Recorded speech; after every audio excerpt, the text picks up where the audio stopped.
So hey guys, welcome to this channel.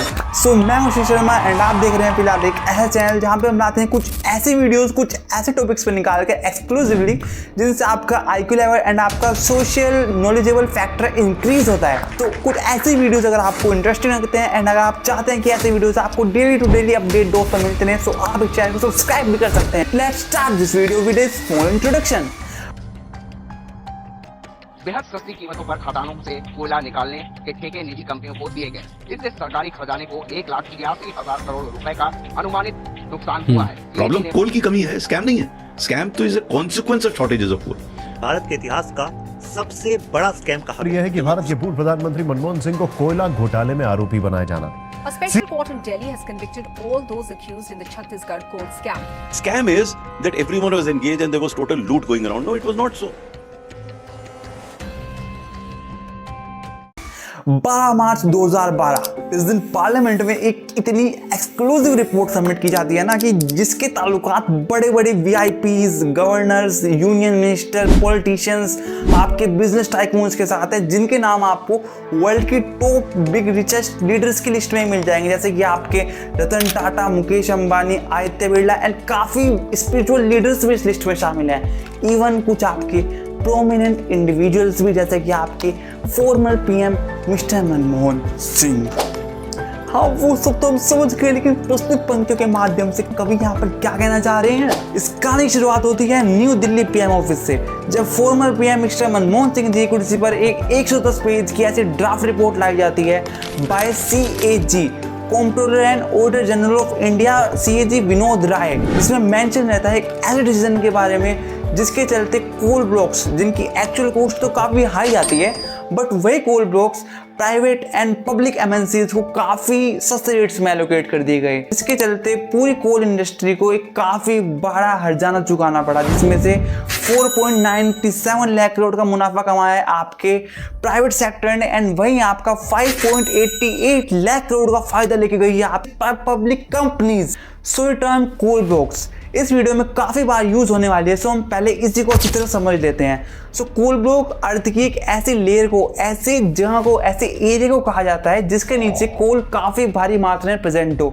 अब example के तौर पर वेस्ट बंगाल में स्थित आपका रानीगंज, वहाँ पे काफ़ी कोल माइंस हैं, बट इसका मतलब ये नहीं कि वहाँ जाके आप अंधाधुंध कहीं भी हथौड़ा मारेंगे, कहीं फावड़ा मारेंगे एंड आपको कोल बरामद होगा, आप जाके बेच के लखपति बन जाएंगे। नहीं, ऐसा नहीं है, बल्कि कुछ स्पेसिफिक एरियाज पहले से प्री डिफाइन होते हैं जहाँ पे कोल का एक्सट्रैक्शन आसान होता है एंड उसके नीचे वाला कोल काफ़ी हाई क्वालिटी का रहता है, जिससे काफ़ी मैक्सिमम से मैक्सिमम प्रॉफिट मिल सकता है किसी को भी। एंड इन एरियाज को नॉर्मली हम कहना पसंद करते हैं कोल माइंस। सो अब बढ़ते हैं नेक्स्ट टर्म पर कि कोल को चीप रेट्स में डिस्ट्रीब्यूट करना स्कैम कैसे हो गया एंड क्यों कोई भी नेशनल सिक्योरिटी इस स्कैम का पर्दाफाश नहीं कर पाई 8 से 12 सालों तक। कोल को डिस्ट्रीब्यूट करने के लिए इंडियन कोल मिनिस्ट्री ने कुछ specific guidelines Indian coal nationalization act 1973 के तहत पहले ही बना दी हैं। जुलाई 1992 में एक स्क्रीनिंग कमेटी भी फॉर्म की गई थी कि जिसका काम था मुख्य रूप से प्राइवेट MNCs के आए हुए प्रपोजल्स को चेक करना कि जो भी माइनिंग से उन्हें कोल बरामद हो रहा है, क्या वो उसको कैप्टिंग माइनिंग के लिए यूज़ कर रहे हैं या फिर अपने निजी स्वार्थ के लिए। कैप्टिंग माइनिंग मीन्स कि इस माइनिंग से जो भी कोल आपको बरामद होगा वो आप इन टर्म्स ऑफ ट्रेड या फिर कमर्शियल यूज़ के लिए यूटिलाइज नहीं कर सकते। हाँ, लेकिन आप इस कोल को अपने किसी प्रोडक्ट में यूज़ कर सकते हैं या फिर एज अ फाइनल प्रोडक्ट बना के निकाल सकते हैं इसको, ना आप इन माइंस को किसी को सेल कर सकते हैं, क्योंकि अगर बायर ही सेल करने लग जाएगा तो सेलर की ऑफिशियल वैल्यू ही खत्म हो जाएगी। अब अगर बात की जाए कि किन रूल्स के अकॉर्डिंग कोल को एलोकेट किया जाता है, so number 1 rule is competitive bidding. Competitive bidding means सभी प्राइवेट MNCs या फिर पब्लिक MNCs को एक बिडिंग में पार्टिसिपेट करना होता है। इसमें मैक्सिमम से मैक्सिमम हाई से हाई बोली लगानी होती है, जिससे मैक्सिमम से मैक्सिमम प्रॉफिट आपकी गवर्नमेंट को जा सके for public welfare. Number 2 is progress status and preparation for project. इसमें देखा जाता है कि कोल को आप एलोकेट करने तो आ गए, कोल को एक्सट्रैक्ट करने तो आ गए, लेकिन आपकी कैपेसिटी कितनी है, आपके टूल्स कितने हैं, आपकी मशीन्स कितनी है, आपकी रिक्वायरमेंट कितनी है एंड मोस्ट इंपॉर्टेंटली आपकी कैपेसिटी कितनी है। क्या जितना आप कोल लेंगे क्या उतना आप यूज़ कर भी पाएंगे, यूटिलाइज कर भी पाएंगे। कहीं ऐसा तो नहीं कि आप उसको वेस्ट कर दें कहीं पर या फिर किसी और को सेल कर दें। Number 3 is net worth of applicant companies.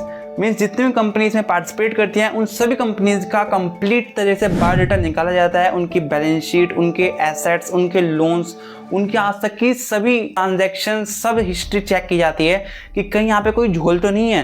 क्योंकि इस स्कैम को अंजाम देने के लिए कुछ कंपनी जिनकी नेटवर्थ सिर्फ 300 करोड़ थी, उन्होंने अपनी नेटवर्थ को फेक डॉक्यूमेंट्स के थ्रू 3000 करोड़ तक शो किया है। Can you believe it? Number 4 is date of commissioning and exploration. इसमें आपको कुछ स्पेसिफिक डेट्स दी जाती हैं कि जिन डेट्स पर आप कोल ब्लॉक्स को एक्सप्लोर कर सकते हैं, जिनकी बिडिंग में आप फ्यूचर में पार्टिसिपेट करने वाले हैं।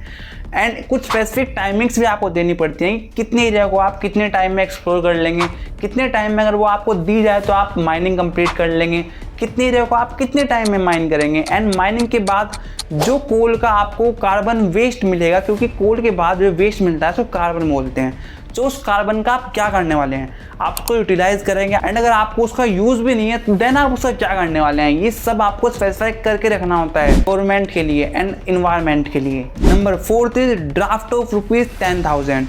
मीन्स आपको बिडिंग में पार्टिसिपेट करने से पहले 10,000 की आपको एक एडवांस पेमेंट करनी होती है। इसको आप इस तरह समझ सकते हैं, जो कि सरकारी एग्जाम्स होते हैं उनसे पहले जो फीस ली जाती है, ये फीस बाद में आपको रिफंडेबल नहीं होती, भले ही कोल आपके फेवर में एलोकेट हो या फिर आपके अगेंस्ट में चला जाए। अब इतना कुछ हो जाने के बाद आपके माइंड में एक डाउट आया होगा कि इतने सब सालों में सिक्योरिटी क्या कर रही थी, पुलिस क्या कर रही थी।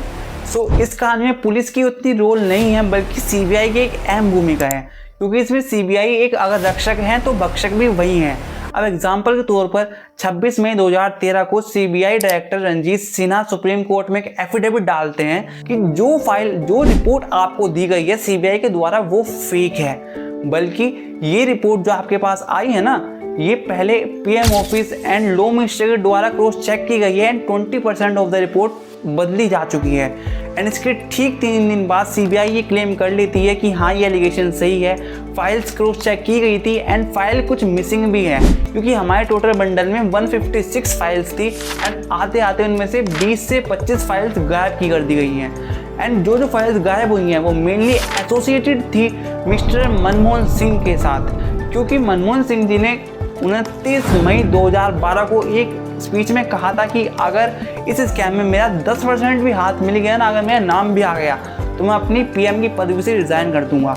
एंड उसी पदवी को बचाने के लिए उन्होंने इतनी पावर लगाई इस स्कैम को दबाने के लिए कि इस स्कैम का अगर आप चर्चा भी देखेंगे तो इसका स्कैम का चर्चा आपको काफ़ी कम लोग करते मिलेंगे। इवन अगर आप सर्च भी करते हैं यूट्यूब, गूगल, कहीं पर भी, तो आपको इसके रिलेटेड काफ़ी कम कंटेंट मिलेगा, क्योंकि इसमें इतने बड़े बड़े लोगों का नाम शामिल है कि जितने लोगों ने इतना पैसा कमाया है इस स्कैम से, उतना ही पैसा इस स्कैम के बारे में बाहर निकालने से दबाने में भी यूज़ किया गया है। इस स्कैम को दबाने में उतना पैसा लगाया गया है जितना इस स्कैम में लूटा गया है।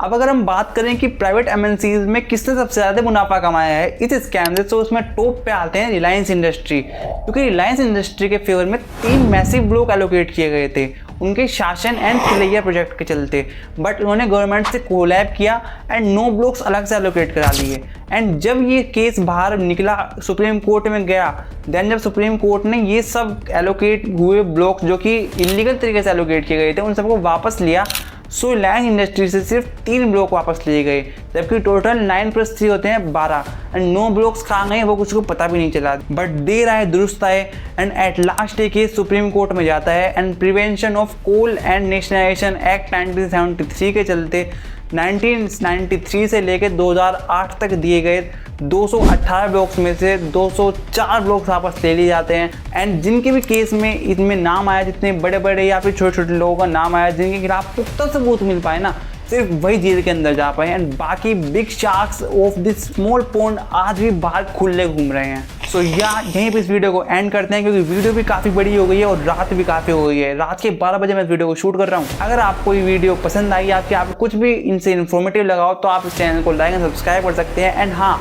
अभी हम एक सीरीज निकालने वाले हैं स्कैम बस्टर्स की, जिनमें हम कुछ इन्हीं तरह के स्कैम्स को कुछ ऐसे ही नॉर्मल वे में आपको एक्सप्लेन करेंगे।